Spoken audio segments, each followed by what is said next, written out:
দেখলাম ব্যক্তি আমার নিকট এলো এবং আমার হাত ধরে বাইতুল মুকাদ্দাসে নিয়ে গেল।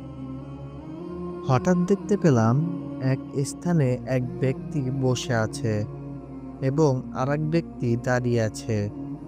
দাঁড়ানো ব্যক্তির হাতে একটি লোহার আংটা। সেই আংটা বসে থাকা ব্যক্তির এক গালে ঢুকিয়ে দিয়ে গলা পর্যন্ত চিরে দিচ্ছে।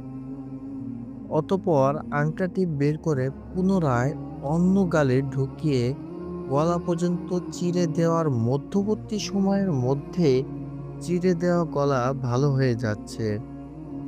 এভাবে তার গাল যতবার চিরে দেওয়া হচ্ছে ততবারই তা ভালো হয়ে যাচ্ছে এবং পুনরায় চিরে দেওয়া হচ্ছে। মহানবী সাল্লাল্লাহু আলাইহি ওয়াসাল্লাম বলেন, আমি আমার সাথী দুজনকে জিজ্ঞাসা করলাম, ইহা কি?